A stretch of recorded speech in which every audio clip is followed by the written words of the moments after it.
Philip Sir 獨家第四階段 AI 降臨，佢淨係偷偷改寫科學規則，AI 覺醒創造力，科學家、藝術家集體失業倒計時。Philip Sir 話：你眼前嘅呢段視頻可能好快就要由 AI 自己策劃咗，因為第四階段 AI 正式進入 AI 創造時代。史丹福最新研究證實 AI 嘅自主設計實驗成功率超越人類科學家20%，AI 推翻30年數學難題，連教授都震驚。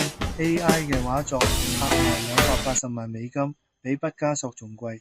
Philip Sir 仲話，但係最可怕嘅唔係呢啲，而係 AI 開始失業，人類嘅研究方法太慢啦。擔心你暫時仲唔會被取代，至少呢個視頻仲係我 Philip Sir 做嘅，未來 AI 可能比人類更擅長創造，準備好迎接呢場變革啦嗎？就嚟同我一齊探索 AI 嘅無限可能，點個紅心支持啦！下期教你拆解 AI 點樣呃個諾貝爾獎評。